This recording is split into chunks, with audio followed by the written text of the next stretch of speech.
Hi, everybody. My name is Lise Sklar. Shana Tova to everybody.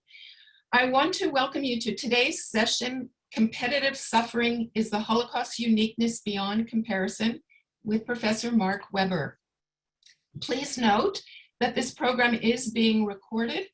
In Judaism, study is an act of devotion, and we're so pleased to have this opportunity to learn together in community on the afternoon of our highest holy days on the calendar. Before I introduce today's presenter, I want to take a moment to share a land acknowledgement and then to orient everyone to the functions of Zoom so that today's session runs smoothly. We want to start by acknowledging that the land on which Holy Blossom Temple operates is the traditional territory of many nations, including the Mississaugas of the Credit, the Anishinaabe, the Chippewa, the Haudenosaunee, and the Wendat peoples, and is now home to many diverse First Nations, Inuit, and Métis peoples. Takaronto is covered by Treaty 13, signed with the Mississaugas of the Credit, and the Williams Treaties, signed with multiple Mississaugas and Chippewa bands. Holy Blossom Temple is working towards developing deeper relationships with our Indigenous neighbors to increase our historical understanding and to find new paths to action that will help heal and renew the strengths of the Indigenous communities of this land. We invite you to learn more about the recommendations of the Truth and Reconciliation Commission. I have put the link in the chat box, and you can choose to write to elected officials to encourage greater implementation of these recommendations if you're interested.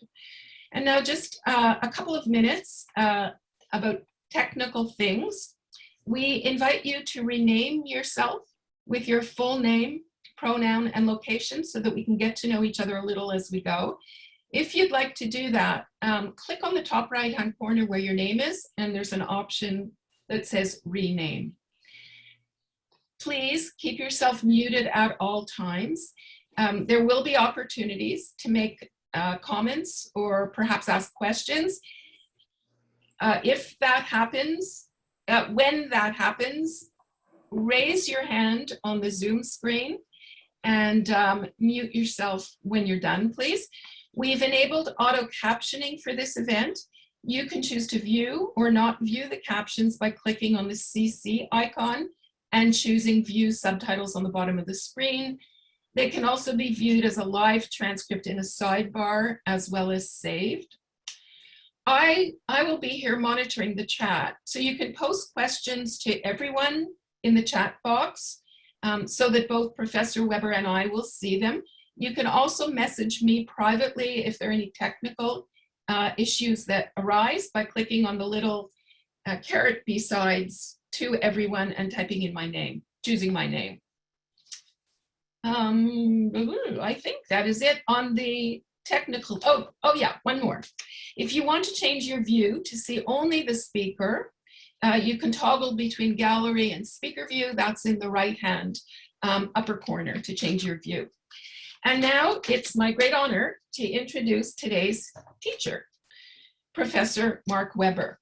During his 40 years teaching German studies at York University, Mark Weber helped establish a network of educators equipped to counter anti-Semitism and other racisms in Canada, Germany, and Poland. He was awarded the Officer's Cross of Germany's Federal Order of Merit and the Gold Medal of the University of Poznan. Please welcome Professor Mark Weber. Hi, everybody. Thank you very much, Shana Tova. I'm grateful to Rabbi Slansky for having invited me. And I also want to thank Sharoni Sibony and Naomi Offman of the temple for technical help. And of course, to Lise for her kind introduction and for moderating. I'm going to try and talk rather than read. We'll see how that goes. I'm wearing a hat, not because I'm particularly religious, but because the sun is shining in my face. And also, if I took it off, my bald spot would blind you. So without further ado, I want to show you what I have in mind. I have a set of steps I'd like to go through. They're pretty, what should I say, open to to being revised if we need to. But at a couple of times, I'm going to invite your responses.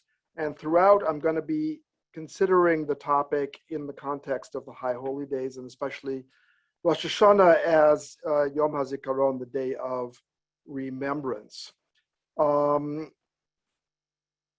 I was just thinking about Rabbi Marmer and something that he said about the job of teachers. He said, it's not our job to answer questions, but to confuse you at a higher level. So I'm going to try and do that, but if by chance I'm confusing you not at a higher level, then please signal and I'll do my best to make up for it. So let's get going. I want to jump in with a Canadian example. This is from an article entitled "The New Lepers," as in leprosy. And I'm just wondering what you think when you see this particular visual and the text that comes from the article that talks about vaccinations and masking during the COVID epidemic. So I don't know if people have any responses they would like to signal to Lise. I see Jacques. You're muted, Jacques.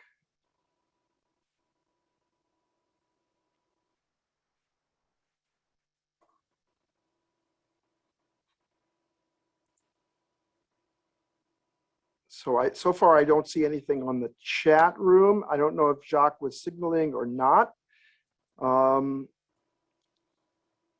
If people are hesitant, then I'm happy to fill the gap because I don't want to overtax you in terms of time. But Mark, I will point, yep. If I could say something, my first reaction is I find this very offensive. It's like taking over an awful, horrendous symbol of the Holocaust and using it in a different way. I can't even articulate what I mean, but just emotionally, I find this really distasteful. Yep. Anybody else want to join in?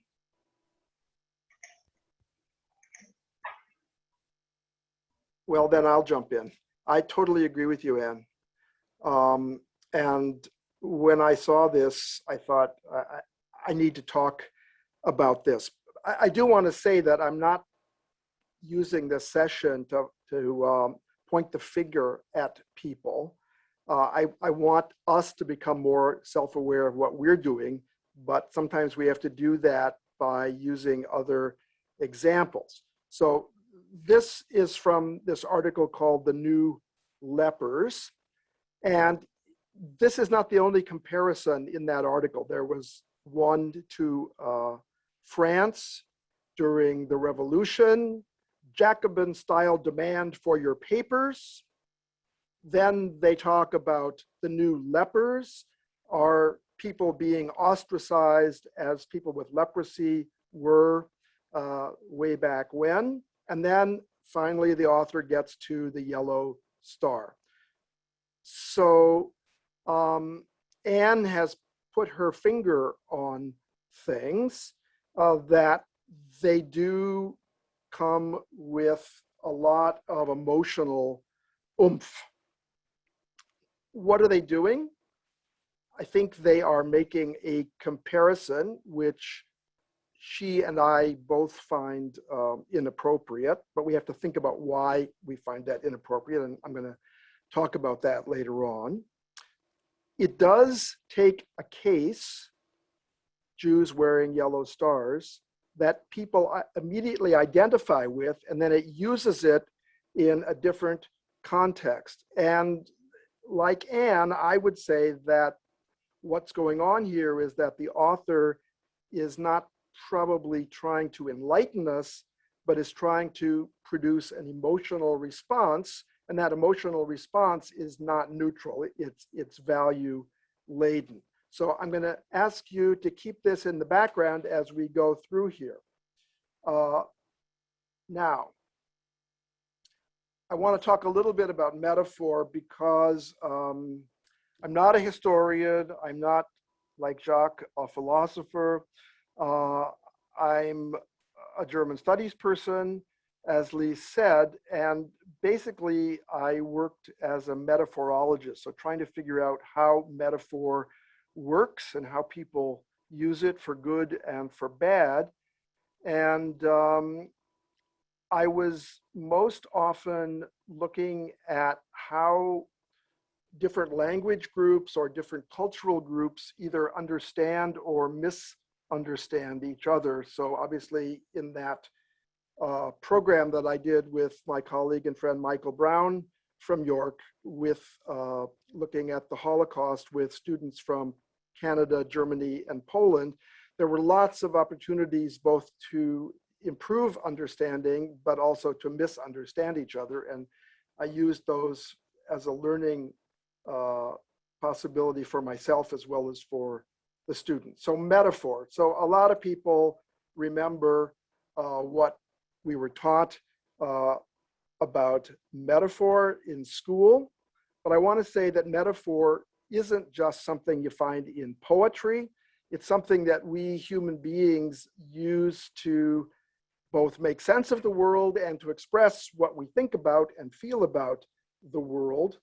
And in order to understand how metaphor works, we have to get some names for some of the moving parts. So I want to begin with a text that we know from the High Holy Days and that we heard today. The English translation is more or less as on Rosh HaShanah it is written, on Yom Kippur it is sealed, and it details the way in which we humans come to grief. For example, who by fire, who by water, who by sword, who by beast, who by earthquake, who by plague. So these are catastrophes whose relevance persists. And last night I heard Rabbi Splansky add in plague to, or pandemic, to one of the prayers. And in this book, which I can recommend to you, called Who by Fire, Who by Water, they suggest that pandemic might be a better term for plague here in the English translation. And that sure hits the spot these days. Now, I'm aware of how things can happen to people, and normally, although I'm talking to you from Toronto, normally I would be talking to you from the outskirts of Algonquin Park. And just a couple of weeks ago, right on our lake in our village, there was a family outing that went terribly wrong and ended up with the father of two kids drowning. So who by water, yeah, it can happen very quickly. But what about sword and beast? I mean, not too many people get killed by swords and beast these days. Earthquake and plague, different story. I'm suggesting that in our heads, there is a kind of automatic updater app. And that updater app, when it sees sword, says, okay, it's not really a sword. It's something in some category that has to do with swords, maybe offensive weapon like knife or firearm. So I'm taking sword and I'm expanding it. Now, I unfortunately will not be able to go to the second service tomorrow, but it's always been my favorite service of the entire year. And in the previous version of what we used, I don't know if you guys remember this brochure, which had the order of service, there was a riff on Untitled Chapter that augmented the translation in the Machzor with, let's say, an updated version. So not who by fire, but who shall be tormented by the fire of ambition, who shall be overcome by the waters of failure, the sharp sword of envy, etc., etc. So what I'm suggesting to you, and I often would use this passage for my teaching at the university, is that this is a really good way to think about metaphor. So now I'm going to morph into, I hope not too technical, a discussion of what metaphor is. So metaphor is not what we were taught in high school. That's number one. So even though this is a day of remembering, I would ask you to forget what we learned in high school. My definition of metaphor, it's not mine, but it's the one that I accept, is metaphor is the process of seeing one thing as if it were another. So thing A is seen as if it were something else. Two realms, linguistic, conceptual, are brought into relation to each other. For example, ambition is seen as if it were fire. And ambition we call the focus, the thing that's being talked about. And fire we call the frame, the way we're talking about it. It's being framed as if it were hot and bright and dangerous. And I just point out that metaphor people often use metaphor to explain metaphor. So the notion that metaphor is the process of seeing as is itself a metaphor taken from the realm of vision or photography. And those of you who know me know I like to photograph, so I pretend it's from photography. And sticking with that photographic metaphor, the metaphor, that tension between the two realms, activates filters. So we think about, well, what would be relevant in putting these two things together? In what ways are ambition like fire? And in what ways would ambition not be like fire? So filters can both highlight and obscure certain things. So metaphor sets up to create a resemblance between the focus and the frame, but it doesn't say they're exactly the same. They're not identical. So I like to say that there is an aspect of duplicity. It's not identity, it's two things. It's doubleness, it's duplicity. And duplicity is a pun that it's sort of dishonest, but we know it's dishonest. We accept it, we'll accept it for the moment, but we know it's not really what's going on. So we probably were taught in high school that metaphor is ornamental language, it poeticizes stuff. But what I'm saying is that metaphor has an explanatory function. It helps us to understand and explain the world and imagine it in different ways, because metaphor is contrary to fact. It's not how it is, it's how it might be. So the question that I'm posing for this session, and Anne already talked about it, is how can we compare things? How can we use metaphor, knowing that it's potentially or actually duplicitous, but not using it in an unethical way? And as Paul Ricoeur, who is my main person here on metaphor, points out, there is something in metaphor that inclines it towards abuse. And we saw that with the yellow star and the no-vaxxer stuff. And therefore, we need to be aware when we're looking at metaphor, and especially when we're using metaphor, that there is a make-believe that has to be in tension with the believe. It ain't the whole story, and it's not that the two realms, ambition and fire, are exactly the same thing. And what happens when we take metaphor literally can be illustrated in this cartoon. Obviously, there's a reference here to The Sopranos. Hey, bada bing, where's that dog you were arguing with before?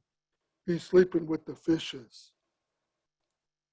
How's he going to fit in that little bowl? Especially a pillow, with that pillow in the little castle.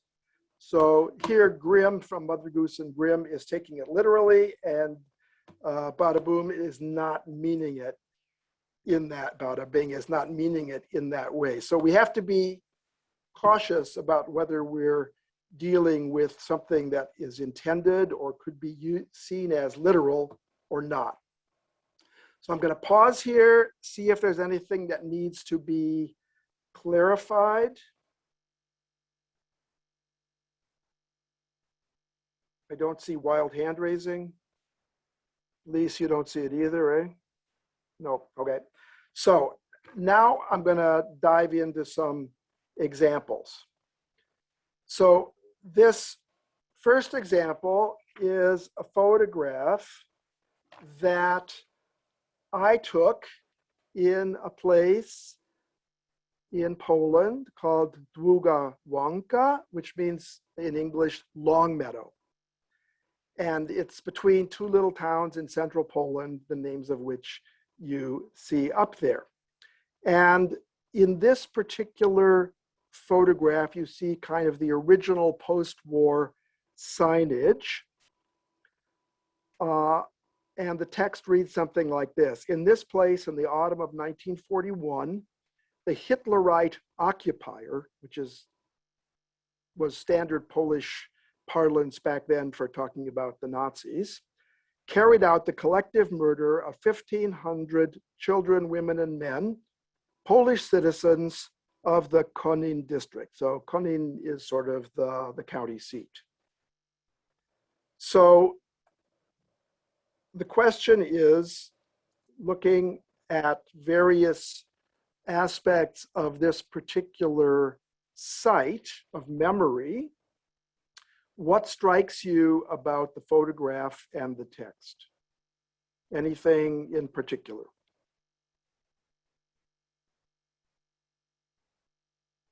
Well, I'd like to know who the citizens were. Were they Poles? Were they Polish Jews? Were they refugees from Germany, maybe? Like, there's no context here.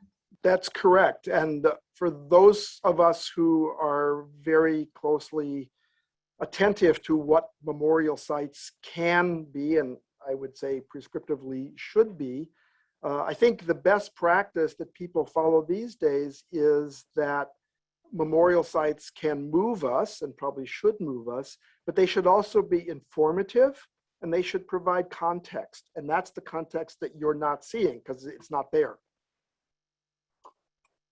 Certain other things are there. This is a somewhat tighter shot. So you can see that there's Polish Catholic sort of votive candles for the dead. There's flowers on the gravesite, and there's a cross. So that's some sort of context, but it probably tells us more about the people who are doing the remembering and less about who is being remembered.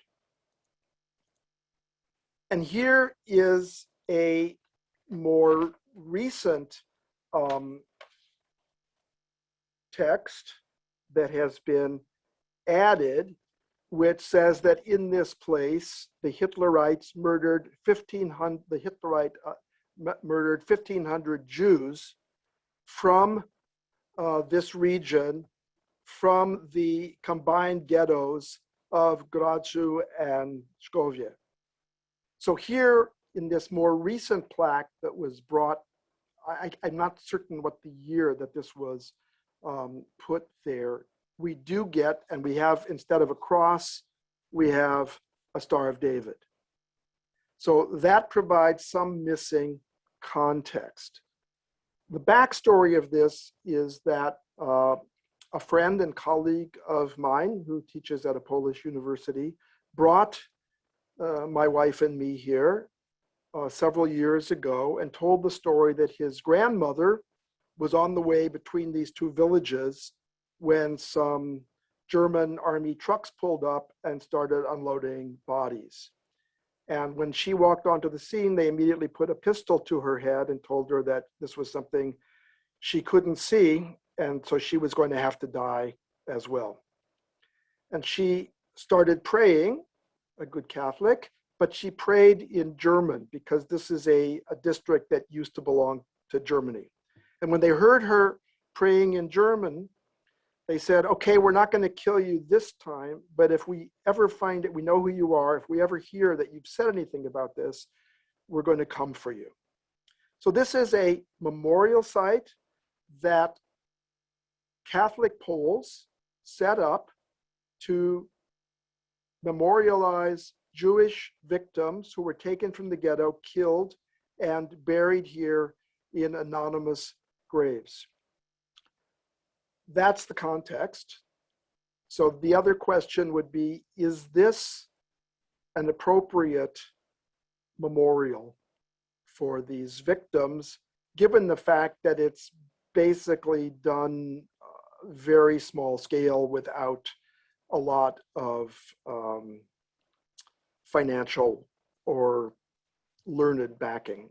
Any feelings on this? Well, I wonder what you mean by appropriate. Okay. I can give you an example. Yeah. The first thing I think of is, well, it's better than nothing, Yeah. but then is it? Yeah, well, I think it is, but I'll give you another example. During our program, so we had 32 students each time. These are future educators, most of whom are now actual working educators at universities and secondary schools and as journalists.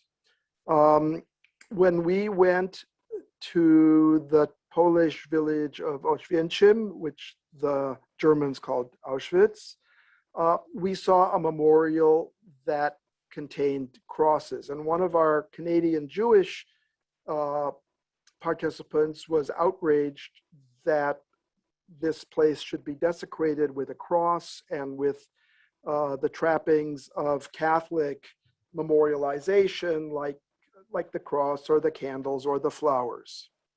And that led to a very productive, sometimes tearful discussion among the group members about whether this was a gross insult, whether it was inappropriate by virtue of ignorance, just not knowing any better, or whether it's the best people did because people memorialize in the culture in which they've learned to memorialize, and this is how they memorialize people who have died.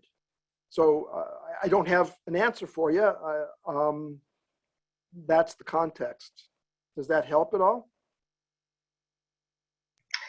Yeah, it does. I mean, I've actually been to that museum in Oświęcim, and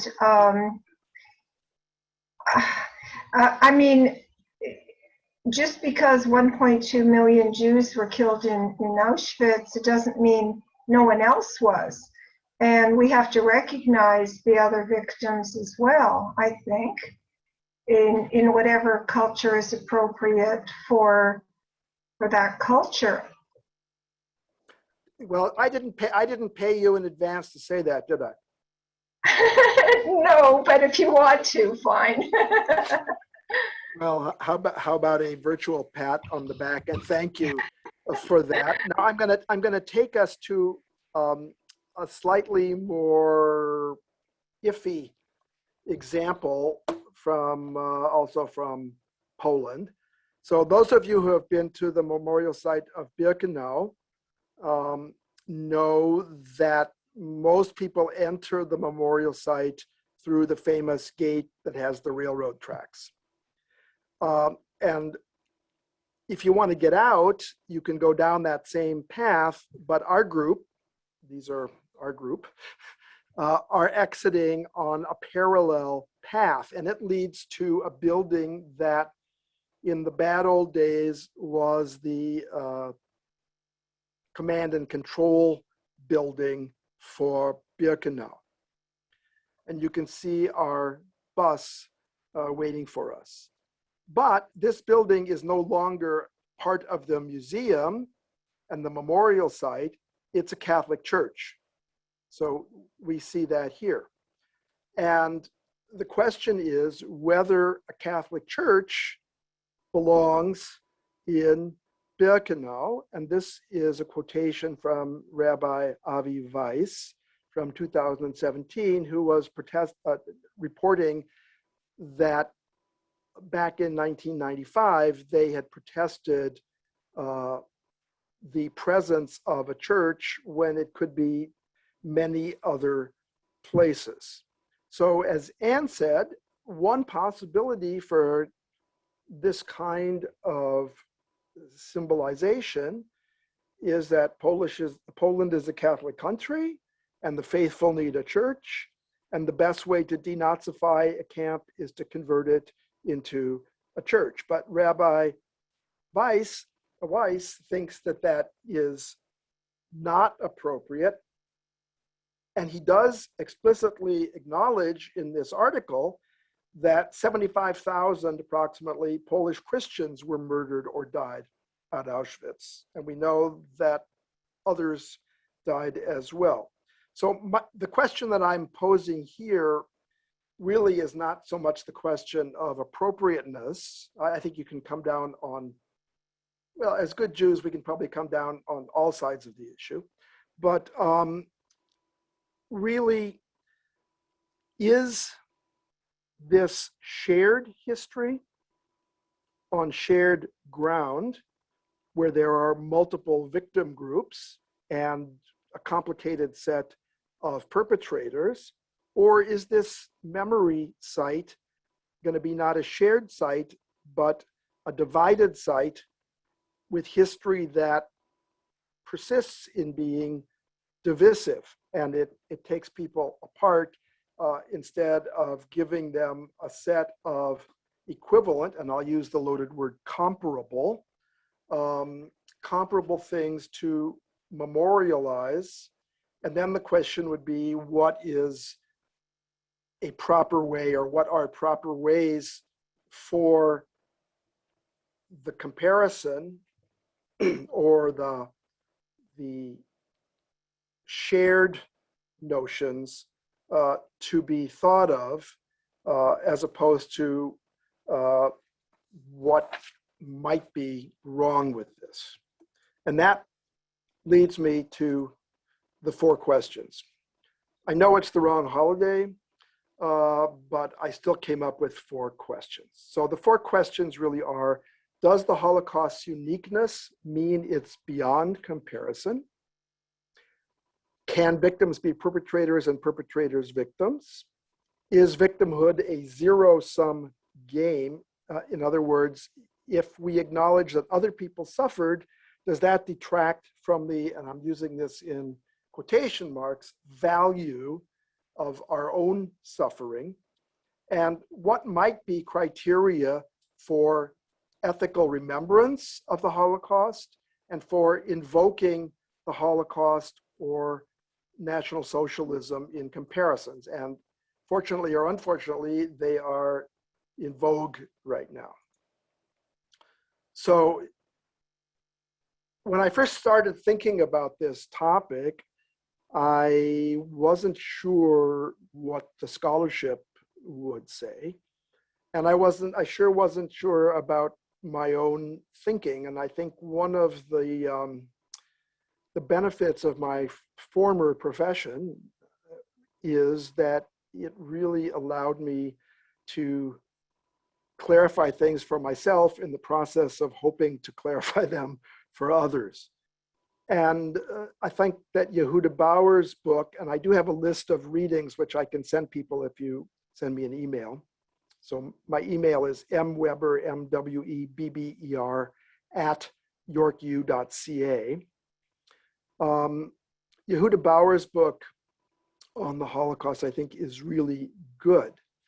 And it pointed out something that I had thought of, but it's nice to be confirmed by an expert, which is that if you say something is unprecedented, you're obviously already comparing it with something.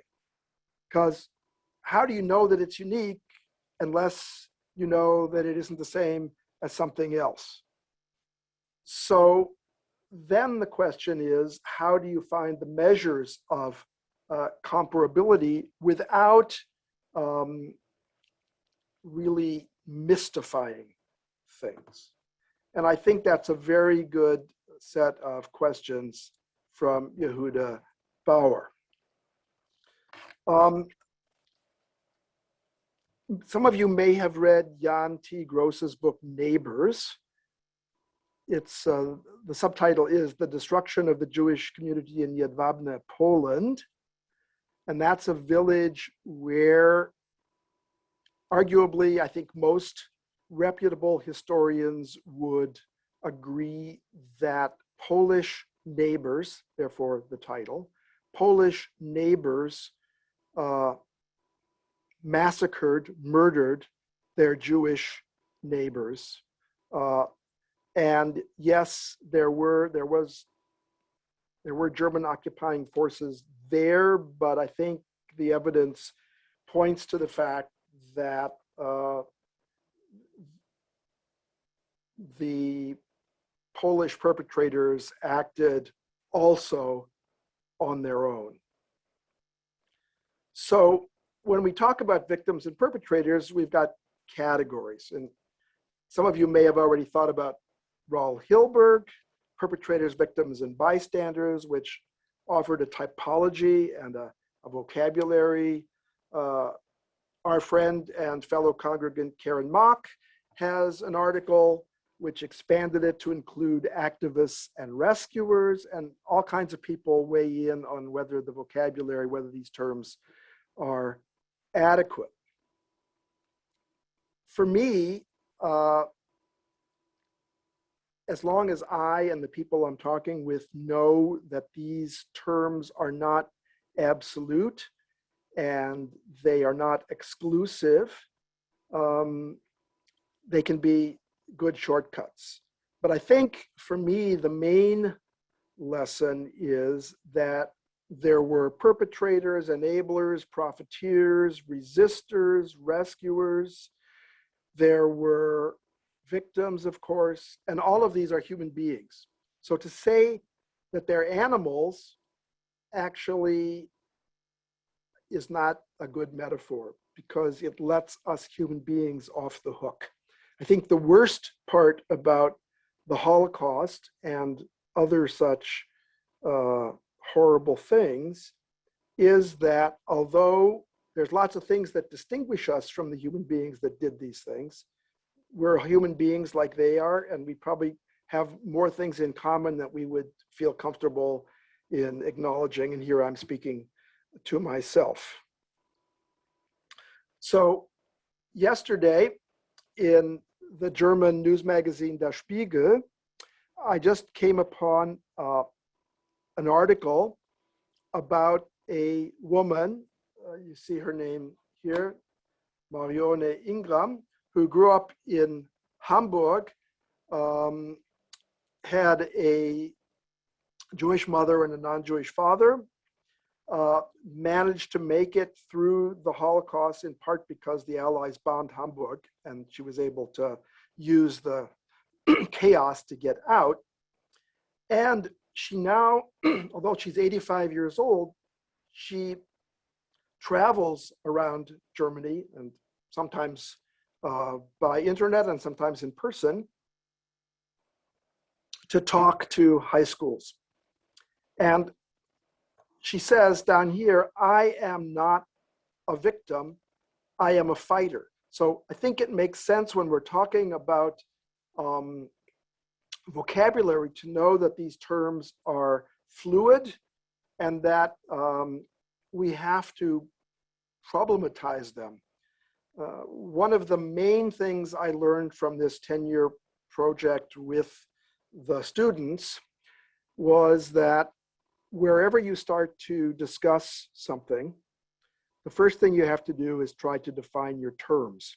For example, I once got into a big fight with a Polish colleague on whether Jews were a people or a nation. And a lot of that has to do with the way vocabulary and the lexicon works in Polish. So what I learned was that you have to make sure that you're clear about terms, and usually wherever you start discussing, you'll find out that you needed to have started earlier and go back and see what the root of possible misunderstandings might be. So there are complexities of social relations, and we have to recognize that, and those are complexities that persist today in terms of memorialization, as Anne said, about people using their own vocabulary to memorialize people in the ways that they know. So I'll stop here to see if anybody needs clarification or wants to say something. Mark, could I say something? I don't want to monopolize this conversation. I just want to mention that recently I've been reading memoirs by Elie Wiesel and watching some YouTubes. And one of the things that strike me about his life's work was that he continued to fight for people who were victims, people from all over the world. So he didn't, let's say, stop at Jewish victimhood, but he was fighting, for people in Bosnia, people in Cambodia, and so on. So I think that addresses directly your question number 3, at least that I think Elie Wiesel would say to acknowledge the suffering of others does not detract from the value of our own sense of victimhood. Yeah, I would agree with you, and you reminded me what I forgot to say, which was the woman up here, Mariona Ingram, in her life in the States became a civil rights activist. So she has one book in German about her growing up under the Nazis, and she has another book about being a civil rights activist in the States for the rest of her life. And so it seems to me that for those people, that victimhood was not only not a zero-sum game, but it gave them a foundation and a motivation to acknowledge other people's suffering and try to do something about it.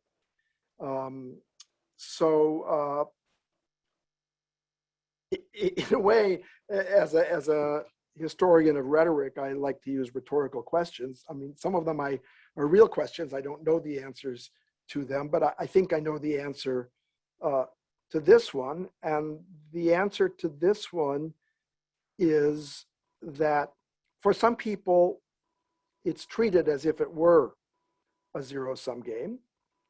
And for others, it doesn't have to be. Now, one thing that is interesting is, like, why do all of these people seize on the Holocaust for analogies like the yellow star of anti-vaxxing or we are the new Jews and stuff like that? And the reason seems to be because the Holocaust is just about universally acknowledged as being one of the most horrible things that ever happened in at least recorded human history. And I think, now I'm looking at myself, that there is a tendency to competitiveness, at least in this human being. And I said, it may be better to claim victimhood than perpetratorship. It's no great honor to have been a victim, but would we rather be victims than perpetrators? And what I find is that people who wouldn't have wanted to associate with Jews or be Jews back then are really happy to cast themselves as the new Jews today. But I also do know Jews who do not want to acknowledge that, say, Poles were also persecuted or imprisoned or murdered by the Nazis, or who did not want the memorial for the Sinti and Roma, the so-called gypsies, to be as big as a Jewish memorial, or the memorial in Berlin for the homosexuals that were murdered under Nazi orders, and that should not compete in size or importance or budget with the memorial to the murdered Jews of Europe, which is just across the street, the one with all those steels. So I think, at least I'm speaking for myself on the High Holy Days, if I go in myself, I do recognize a tendency, which I then have to combat in some way, to maybe be hierarchical and competitive about it. Yeah, but I don't think that choice, I don't think it should be either or. I mean, there were bystanders, there were upstanders. It's not so simple just to say, were you a victim or were you a perpetrator? No, what you can say is that the people who were murdered in the Holocaust, no matter what kind of human beings they were, certainly did not deserve to have that happen to them. And so that they are victims. They can have played other roles too. They could have been resistors, they could have been helpers, they could have been all kinds of things. And I agree with you that complicating the vocabulary is a very useful step. So I'm going to see if we can move on and think about, with all this background, what might be a way of ethically remembering the Holocaust. And Jacques, I don't know if you want to, if you're a Levinas expert. I have gotten a lot of confusion, but also a lot that makes sense from the philosopher Emmanuel Levinas. He was born in Lithuania in 1906. He died in Paris in 1995. He was a naturalized French citizen. He fought for the French against the Germans. He was captured and luckily was treated as a prisoner of war, a Jewish prisoner of war, which meant he was segregated, but he was not sent to his death. And after the war, he worked as a teacher and I think became more and more influenced by things Jewish. And I'm not a big fan of biographical interpretation of writings, but it seems to me not improbable that his encounter with what he calls the other in France, in the German POW camp after the war, may have influenced what he has to say about us as strangers. And I'm not a philosopher, and I'm not gonna try to go through this passage in detail, except to say that he's saying that we are all strangers, all human beings. And if you read that passage, you see it's gendered. I mean, French has a little bit more gender than we do, not as much as German. He uses the word étranger, which has been translated in that passage as stranger. These are probably translations mediated through Psalm 119 of the Hebrew word ger. So what is a ger? A ger is a sojourner, according to the Jewish Publication Society 1917 version, which is the latest one I could find online. So Hebrew ger is a stranger, a sojourner, so not a citizen. The King James Version says stranger. The Luther translation in German says Gast, a guest. And the Latin Vulgate says advena, so somebody who has arrived recently. So we are people who are passing through, we're maybe staying for a while, but we don't own this earth. And so what I think Levinas is saying is that difference begins at home. We're not at home, and therefore we have to be at home with not being at home. We are all strangers, And therefore, we have to recognize the strangeness or the estrangedness in ourself. And if we do that, then we can recognize that in other people as well. They can be fellow strangers if such contradictions are okay.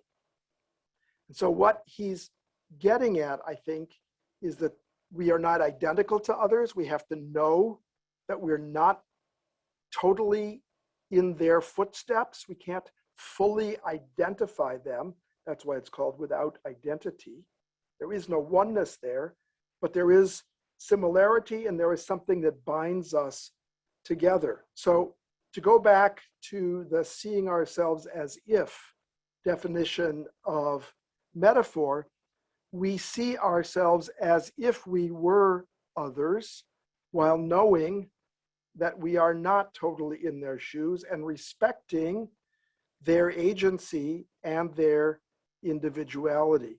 That's what he's, I think, arguing in favor of. And to me, that makes a lot of sense. So what does that mean?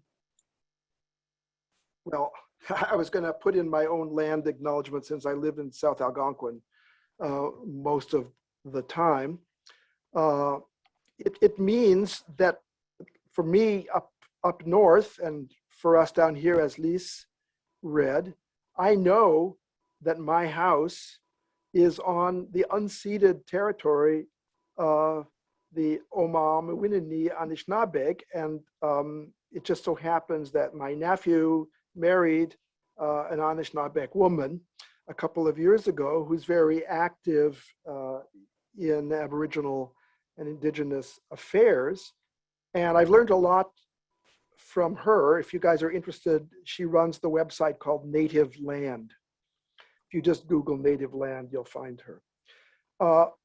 So living up in Algonquin or just outside of the park, being a guide in Algonquin and a naturalist and a photographer, I've learned a few things about the fact that we aren't the to use gendered language, lords and masters of that land.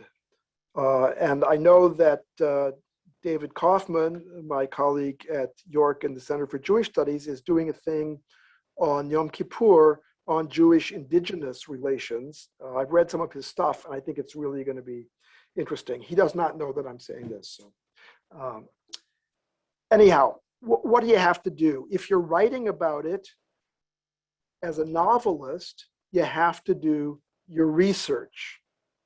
You can't just use the Holocaust as a background. You can't just use it for shock effect. You can't use it to make a profit. And I think what Susan Solomon says about fictional writing also holds for these other supposedly non-fictional things. So here's something that I came about.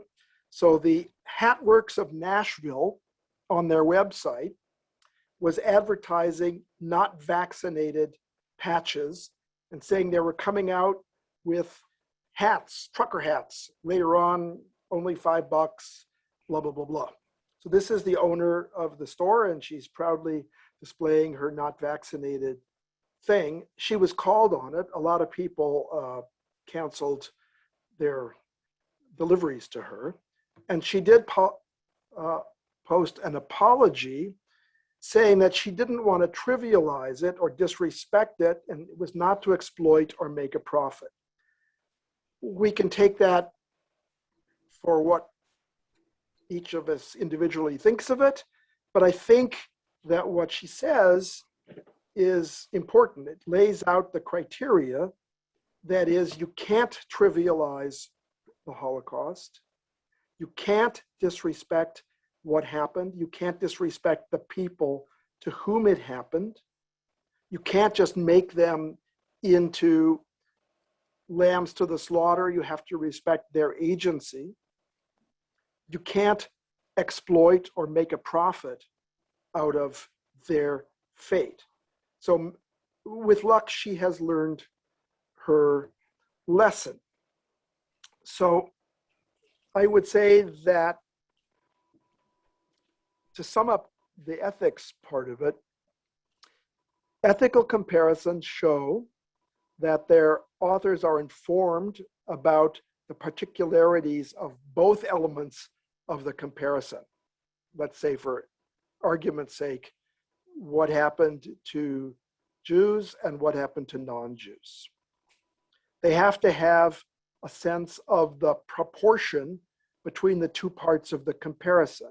So a vaccination mandate for city employees, comparing that with Nazi Germany and the Holocaust, to me violates that mandate of proportionality.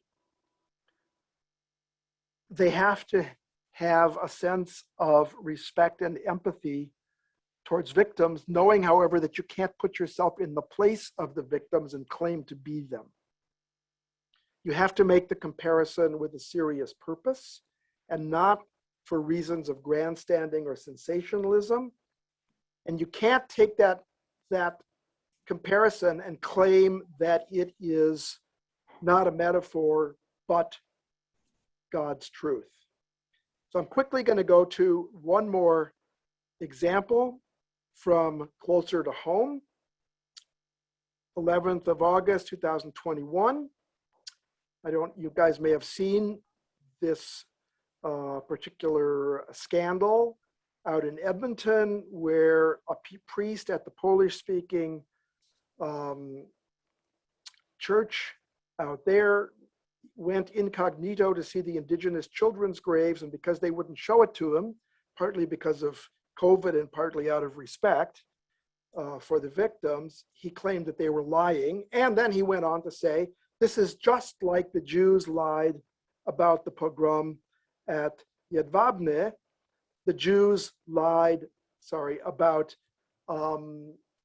there having been a massacre perpetrated by Poles instead of being perpetrated by Nazis.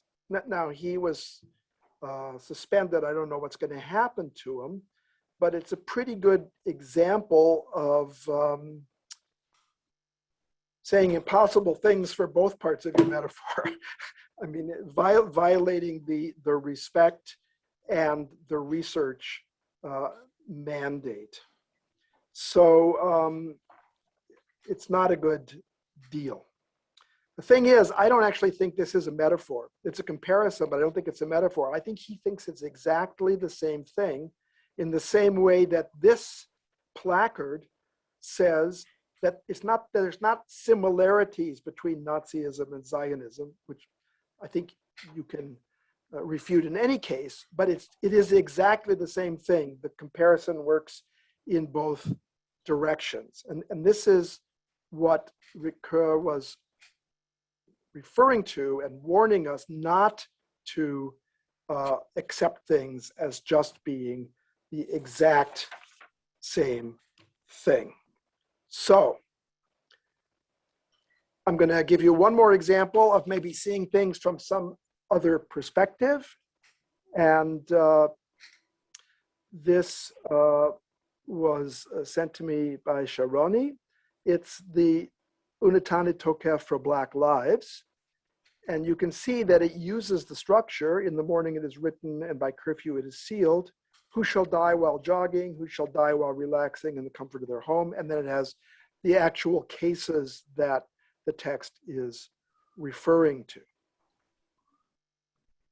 Now, these aren't, unfortunately, metaphors. These are things that actually happen. So they're kind of like the first version of the Untitled Chapter, where one of my York colleagues, who is also now retired, but is an Orthodox rabbi, as well as having been is a Talmudic scholar, said he didn't think the Untitled Chapter was meant originally metaphorically at all. He thinks this is just examples of what can kill people. So I finished my spiel. It's right 4 o'clock, so I don't feel too professorial in having overtaxed your patience. And I'm going to open it up for questions and comments, and then I'll have like a 30-second summary at the end.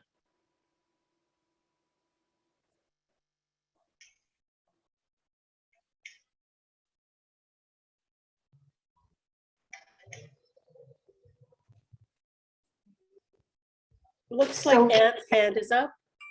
Sorry, I didn't Yeah, hear. sorry, here I am again. You know, all during your talk, Mark, I've been thinking about that first image of the yellow star and the no vax thing.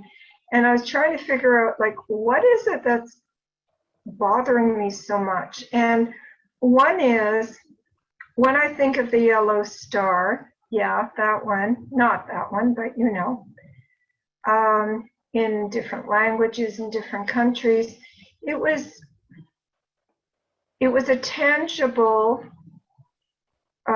concrete thing that was forced upon the Jews living wherever they were living. This no vax thing is choice. For the most part, I'm not talking about people who have allergies and this and that. I'm talking about healthy people who make the choice not to get vaccinated. And I don't want to get into a whole discussion about should they or shouldn't they. I just want to talk about appropriating this horrible symbol in their own, in these anti-vaxxers in their own way. They've got all the choice in the world. They've got the choice actually to, well, to live or to die. And they're making this choice. And that's one of the reasons I'm so offended by both the tangible object and what it's standing for. Yes. I mean, I don't know if you heard, is it Rabbi Goodman's sermon last night about Jewish law on vaccinations. I'm sure there'll be a video of it. It was pretty hard hitting. But yes, there are attributes of ourselves that we can self-ascribe and that we're free to come in and out of. But for most of the Jews of Europe under National Socialism, they didn't have a choice. And it was ascribed to them whether they felt themselves to be Jews or not. As I think Himmler said, I decide who's Jewish and who isn't. So, of course, this has a history. The fact that it's yellow goes back to the medieval sign that Jews had to wear on their clothing, and that was often associated with the bubonic plague and other plagues and well poisonings, right? So there's this whole history that goes back with contagion, disease, poisoning, and then, as you say, also the voluntary versus involuntary aspect of it. And then I would go to my point of the disproportionality between having to wear a mask or getting a shot versus basically life or death for you, or if not death, something horrible. So that's why I said, I think in this case, and I, because I have worked for a while or a long time and still think about anti-Semitism and what it is and what you do about it, I'm very reluctant to play the anti-Semitism card. There may be other reasons why something comes across as anti-Semitic. I once gave a talk in Ottawa, invited by both the German and the Israeli embassies, on the generations after the Holocaust. So offspring of perpetrators, offspring of victims and survivors. And in the question period, somebody asked a question, which I thought was really weird. And I said, well, you know, I have the sense that you could interpret that question as being anti-Semitic. And he said, oh, but I am an anti-Semite. So the RCMP started moving towards this guy. But I don't automatically assume that something that sounds wrong is wrong, especially as a teacher. sometimes it can be a teachable moment if somebody says something that I would think is dumb or unconscionable, but from their perspective, it's legit. And by discussing it, maybe both people can learn. But in this case, I would say this is exploitation, this is appropriation, this is the attempt to sensationalize and basically to live off the avails of other people's misfortune. So yeah, I find it pretty disgusting. Mark. Yes, hi. Hi. How are you? Shana Tova. Shana Tova. Hey, Dave. I just wonder if you think about it when you talk about competition, and we know you don't mean it in the crass sense, but isn't the ultimate competition that of whose genocide is it anyway? You know, is there a hierarchy of Holocaust to Rwanda genocide and on and on? And I don't know who drives that competition, but I wonder if you have any insight there. I probably don't have too much insight, but I unless except to say that it must be something fairly strong within human beings' makeup that makes us want to see our own or the one that we associate with as being very important, and we fear that somebody might not be taking it seriously. But I was talking with some friends on the weekend, and they were reporting that within their own family, there was a competition between two survivors in this family. So I was in Auschwitz, I have a tattoo, so I'm higher on the hierarchy than you because you were only in a labor camp. So it can happen between really horrible, legitimate, human-made catastrophes, such as the ones like Rwanda that you mentioned. It can also be within a single catastrophe, or I mean, I guess we're hierarchically and competitively thinking folks. Most of my reading since I retired has been science and sort of nature and stuff like that, and a lot of evolutionary biology, and I have to think that, as one biologist said, the problem of us humans is that we have the brains of the Neolithic, and we have the political institutions of the Middle Ages, and we have the technology that allows us to be as gods. And the problem is that these things that are built in or that we've acquired don't match up well for us to live our lives in a responsible way. So it's a big problem. And I don't have an answer except to say my experience in this German, Polish, Canadian project, which you spoke to and you met, I say kids, but they're now my colleagues. The only way to do it was discuss and explore and not immediately take offense. But as I tell people when I'm talking about political correctness, why would you want to insult somebody without meaning to? You know, so I try to be careful with my words because there are some people I do want to insult. And when I want to insult them, I want them to get it. So, but I don't automatically assume that somebody is speaking or acting in bad faith.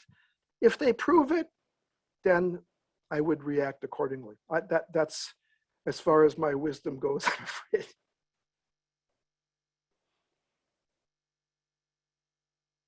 Anything else? Okay, well, I will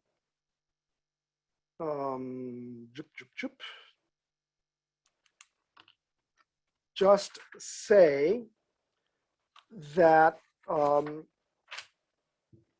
it's been very fun for me and valuable to, well, see some old friends, meet some new friends, consider important questions. and think about stuff that really affects us all. So I guess if I were summarizing, I would say, number one, National Socialism, and especially the Holocaust, we know is a popular source of metaphor these days, especially these days. And that's, on the one hand, a tribute to people's recognizing the horror of the Holocaust, but it's also subject to misuse and abuse. The Holocaust is so complicated, and so much of it had to do with good luck or bad luck, as well as, wisdom on the part of some people who were able to get out. But if you were unlucky, you were unlucky. It had nothing to do with what kind of person you were. It's complex, it's unique, but it's not beyond being compared. And it's compared all the time. And the suffering of the Jewish people and of individuals is not diminished or disrespected through comparisons automatically, but sometimes it is. And we've seen some examples of that. And we've also seen that suffering is not a zero-sum game, and it shouldn't be a competition about who suffered more. If you suffered horribly and you lost parents, children, spouse, whatever, who am I to say that your suffering is less than my suffering? I just think that's chutzpahdik. And so I'm not comfortable with a notion of hierarchy. And so the question is, I would say twofold. One is how, if we're talking about the Holocaust, to do it ethically and respectfully. And secondly, how do we recognize and take apart those instances where it's being used unethically and maybe fight back a bit? So thank you for having stuck through this and having participated so well. And Lise, thank you so much for your stellar moderation. I will, let's see. Well, my email is up at the top here. So it's mweber@yorku.ca. So feel free to email. I'll be happy to email you a bibliography of stuff that you may or may not want to read. Some of it's very accessible and others of it maybe not so much, but it's all in English. That's the best I can do for you. Anne has a hand up. Yeah, yet again. Well, I just finished reading a book called Survival on the Margins. Maybe you're familiar with it. It's about the Polish Jews who escaped to the Soviet Union and stayed there during the war, and also what happened afterwards. So I was particularly interested in that because that was my parents' experience. That's how they survived the Holocaust. But the reason I'm mentioning it is in the final chapter, the author talks about this, we can call it a hierarchy of suffering. Oh yeah, you were in Auschwitz, but I was in a labor camp. I was in a labor camp, but you escaped to the Soviet Union. And her point was, at the end of the war, in the DP camps, these survivors kind of blended in a way. They became I forget the Hebrew word, the surviving remnant. Mm-hmm. And sure, everyone had his or her own story, but in the end, they were all survivors. And for many years, I don't think my parents even considered themselves as Holocaust survivors because they've been in the Soviet Union, you know. I'm very grateful to this author for bringing that point out, that no matter how you survived, the main thing is that you did. Yeah, and there's, you know. That's a great point. And what struck me when you were describing that is that the comparison of, or the hierarchy is backwards looking, and the saving remnant is forwards looking, because you are the ones who are going to help repopulate and keep alive the Jewish tradition. So I would say that is a way to establish commonality and in a sense to expand instead of contracting and just looking at particular faiths. So that's thank you for that intervention for all of them actually. My pleasure. So Lise, I don't know. I think we're I think almost that's on it. time. Thank you. Thank you, everybody, for joining. And thank you, Mark, for that fascinating talk. Lots to think about. Thank you very much. Great to see you all. Be well. Great year. Bye-bye. Thank you. Shana Tova. Shana Tova.